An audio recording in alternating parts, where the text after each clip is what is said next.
guys, welcome to Herding Little Cows to the Glory of God. My name is Sarah. I'm married to Mark and we have 8 kids who live at home. We have a total of 10 kids. So our kids at home are 17 down to 10 weeks old, 17 years old down to 10 weeks old. So anyway, I am doing this video as an answer to a question we got on our YouTube channel the other day. So I had made a video. I don't even remember which video it is at the moment, but the person responded with asking me why I had called Planned Parenthood an abortion mill. So when Mark and I, multiple years ago, had a conversation about abortion, we had a child who I had conceived on birth control. When we first got married, I did not know the dangers of birth control and just all the ins and outs of birth control. And so I was on birth control for a medical purpose, and I conceived our daughter while I was on birth control. And because there can be issues for someone who is conceived while mom is on birth control, I was asked if I wanted to terminate the pregnancy, which was not anything that I would do. But I didn't really understand, I knew that I shouldn't do it, but I didn't understand what the Bible said about abortion or any of those things. My husband and I had been using the birth control, one, because I had a medical condition that I had started the birth control before we even got together. But 2, we were feeling like we weren't ready to have children. When my husband and I got married, when my husband and I started dating, he started to have a medical condition shortly after we started dating, a neurological issue. And we felt after we got married that we didn't want to bring children into the picture right away because we didn't know what was going on with him. But I conceived just a few months later on the birth control pill. And so that made us really start considering, what are we doing with our body with this birth control and everything? Because after, of course, I got off birth control right away, went on to have her. And then we actually got on birth control again because that's what the doctor said to do. And we felt like we weren't ready for another baby yet. After that time of waiting, we decided that we wanted to have another child. We conceived almost immediately, and then we lost a baby. And so we were like, okay, God, you seem to be in charge of this. We asked for a baby and you said no. You said yes. Wait a minute, back up. We said no to a baby when we first got married by taking birth control. And you said, yes, I'm going to give you a baby. And then when we said, yes, we're ready for a baby, God took that baby away. God is the maker of life, no matter what the circumstances. So even if we look at a circumstance and we're like, oh, that baby was conceived in rape, God still had to be the one to create that baby in that mama's womb. There are lots of times that married couples will be intimate and not have children. I have friends who have waited years and years for a baby and then gotten pregnant years after they got married. So it's not just a matter of the act of sex brings on a child, but God is the one who creates that life. And so who am I to say, no, God, I don't want a baby right now. Yes, God, give me a baby right now. There's only one thing that causes babies naturally, and that is by a husband and wife having relations. It can happen if it's a man and a woman in any form, no matter what their relationship is, they can conceive a baby by having relations. But God is the one who has to start that life. We've actually watched a video that's very, very interesting about all the things that happen to keep our body from getting pregnant and how God has to kind of reverse all those things naturally to make you actually have a baby. So it's pretty incredible. But anyway, we started researching when life began, what the Bible said about life and all of those things. So in the Bible, there are verses that talk about we are formed in our mother's womb by God. God is the one who does it, and that he knew us before we even had a name. God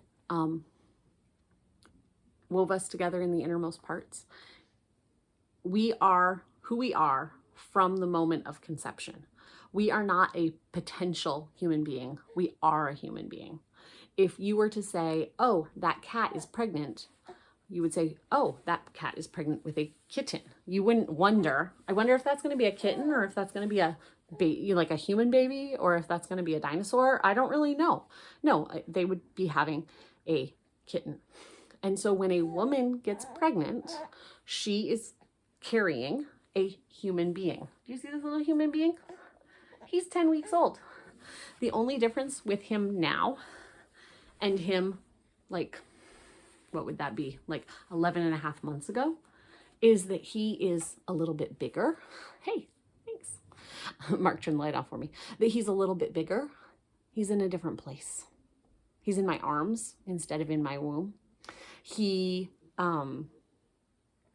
was very, very tiny, starting out as one cell with the sperm, then like fertilizing the egg. But he's now a whole lot of cells. But he's still very, very immature. He's helpless. If I were to leave him right now sitting on this bed, he would have nothing to eat. He would not be able to move. He would not be able to do anything for himself. And I think people are brainwashed into thinking that because a baby needs its mom to survive, it somehow shouldn't be alive if mom chooses so.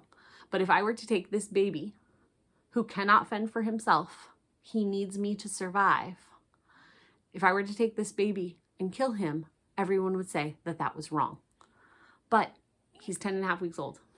If 11 weeks ago here in the state of Maine, I had decided I don't want this baby anymore, I could have killed him while he was in my womb. That would have been totally okay in our state.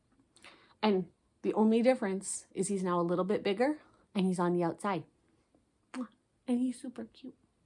But anyway, the reason, so Mark and I started studying all of that.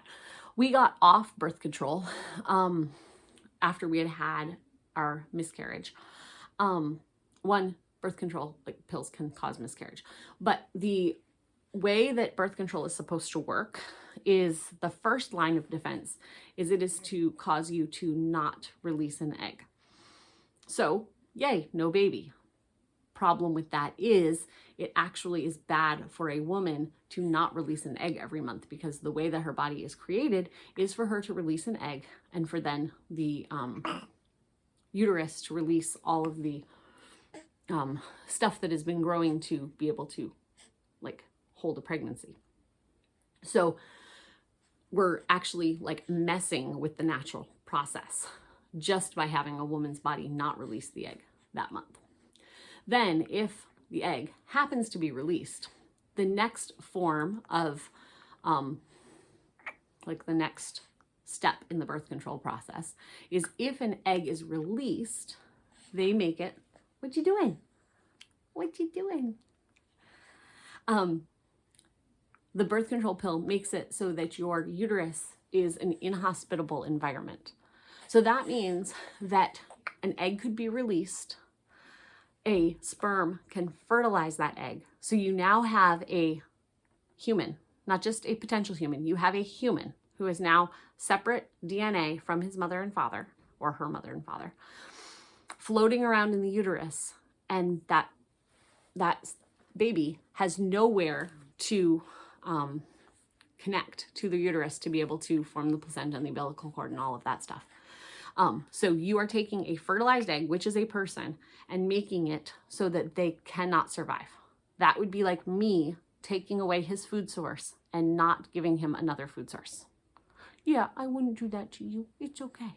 But that would be like me cutting him off from food and then saying, oh, he can't survive because he doesn't have what he needs. And it's like the reason he doesn't have what he needs is because I cut it off. So yes, birth control can be just making a woman's body not release an egg, but it also is abortifacient, meaning that it causes an abortion in the uterus. So we no longer do birth control. And if you look at a lot of the birth controls, not every one, but most birth controls can let a fertilized egg then die as part of the mechanism of making it so that you don't get pregnant. So we stopped doing birth control and we just left it up to God with how many children we were going to have. Well, while we were doing all of this, we, let me think, 9-ish years ago, we went on a trip and we went to see somebody. There's a famous preacher, whatever you want to call him, named Paul Washer, who was, we just knew his church was near where we were going. The place that we were going, we could not attend church with the people we were with. We loved them dearly, but we have very different views on things. And so we were looking for a church in the area. And we happened to know, just from him saying it, that Paul Washer went to a church in Virginia. And so we were like, hey, where's he go to church? We're going to go there because we want a place to worship while we're on vacation. So we stopped there and we talked to his pastor, whose name is Anthony Mathenia, and he asked us if we knew Donna, because we were from Maine. And if you're from Maine, you must know Donna Hebert. And we were like, nope, never heard of her. And he had just come back from doing a conference or something up here. And he had been working with Donna Hebert and a group up here that were doing ministry outside Planned Parenthood. And it was something that we had thought, wow, that's an interesting ministry, but we had never looked into getting into it. But we thought, hey, there's other Christians in Maine that are excited about the gospel. They want to get out, like their main point of being out at the abortion mill was to share the gospel and to save lives of babies that are being taken in there by their mothers. So we got together with Donna Hebert, we met the group, we got involved, meaning we would go out on Fridays, which was the day they did abortions there. This place was about an hour and 45 minutes from our home, and we would go out on the street with the group that was out there. There is still a group out there, so if you are interested, please contact me and I will get you the information. But we are no longer out there on the street with them, just Family Dynamics, Mark's Health, other people's health. It's not a place that we can be right now, but we're still very interested in it. So anyway, the reason that I call Planned Parenthood an abortion mill, and this person had offense, is because they are in the business of doing abortions. And this person who asked the question was saying, but Planned Parenthood does a lot of good things. They do pap smears and they do cancer screenings and they do all of this stuff. First, some of the stuff that they purport that they do, they don't actually do. But let's just say that they do all the good things that they say they do. Most of their business and most of their money comes from abortion. That's bad. Most of their business comes from killing somebody. And every time a mother walks in there to have an abortion, one of the patients dies. That is a very bad statistic in medicine. If you went to, if your local hospital, every other patient died going to the hospital, you would not go there. And that's if the procedure goes well. If the procedure goes badly, mom can be hurt or die in that procedure. Also, for all the good things that they do, let's say that instead of most of their money coming from abortions, only 0.5% of their money comes from abortions. Let's say that none of the other stuff, that's the only part that comes from abortions is 0.5% of the money. The rest is all for the good health care they do. They are doing killing in that building. If I found out that my doctor was killing 1 in every 1,000 patients he had, I would still say it would be bad to go to that doctor. That doctor should not be killing anyone. When doctors take the Hippocratic Oath, I think is what it's called, they are vowing that they're going to do no harm.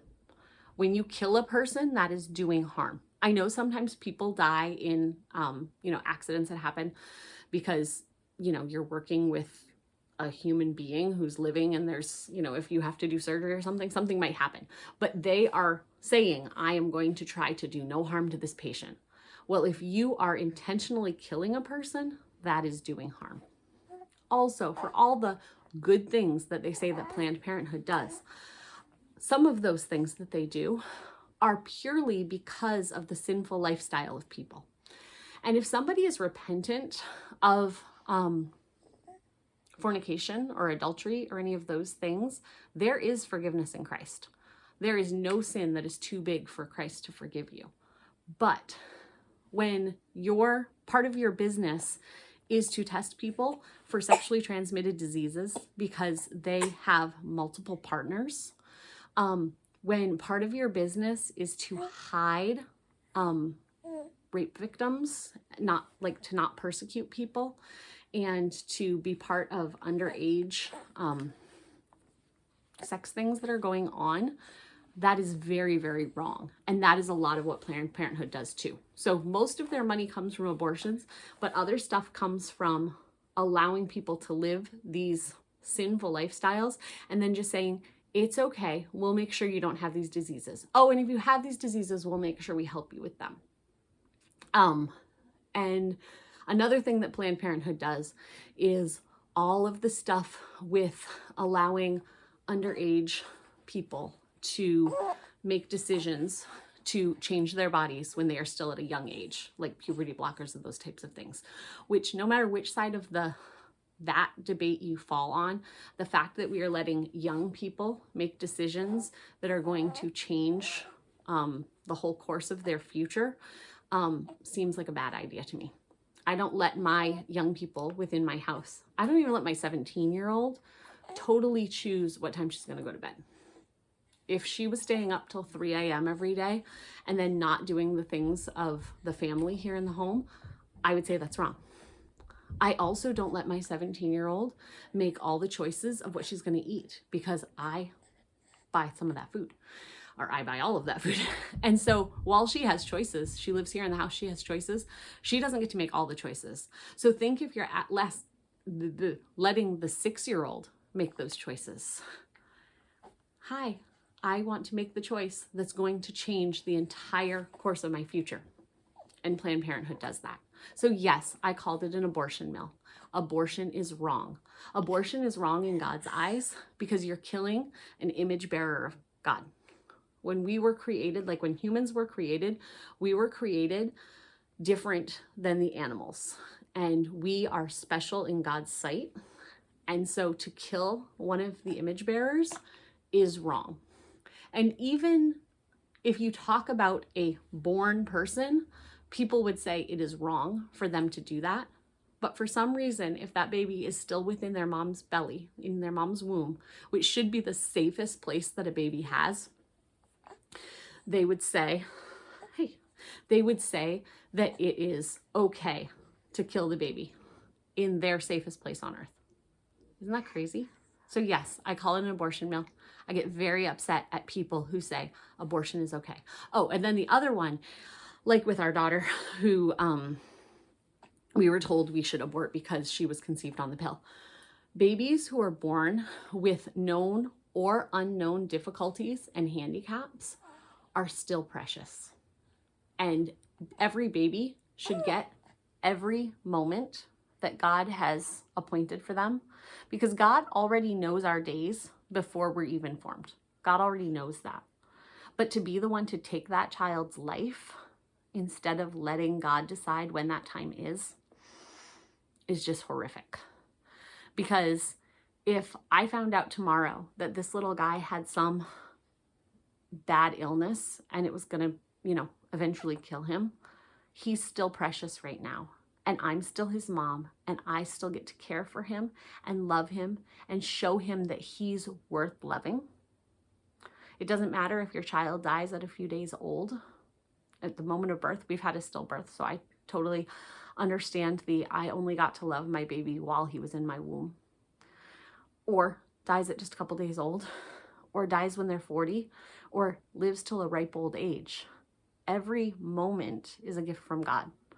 And so to say, I'm going to throw away those moments that God has given me with my child because it's going to be too hard for me to see my child suffering, or it's going to be too hard for me to think that I'm going to have to do that medical care or whatever. Every moment is a gift from God, no matter what you have to do. If you haven't been part of our channel, we have a child who has cerebral palsy and epilepsy. And those things were caused by no fault of ours. He had a stroke in utero. They don't know why. And every moment with him is precious, even though some of those moments have been in the hospital. But to think that I would have said, no, I don't want this child who now is 12 years old and, knows how to read and is learning math and all of those things, to say, no, I think that that's going to be too difficult on me. I don't know that God can give me the strength to walk through that. That's a really bad place to be in. Because when God gives you something to attend to that might be hard, God's also going to walk through it with you. He doesn't say that he won't give you more than you can handle. I know a lot of people who misquote that verse. In that, he's talking about temptation. A lot of people misquote it, saying that God won't give you more than you can handle. But you know what? God will give you more than you can handle, because he wants you to rely on him. He wants you to know that you can't do this on your own. And even with this guy who's totally healthy, I can't do this on my own. I have a requirement from God to teach this little guy about God, to love him, to give of my life for this little guy and for all the rest of the kids in the family. So yes, I get very angry at abortion mills. Planned Parenthood is doing maybe a little bit of good, but their little bit of good does not negate all of the horrific things they're doing by killing even one innocent life. So there's my rant for tonight. We'll see you guys next time on Hurting Little Cows to the glory of God. Bye.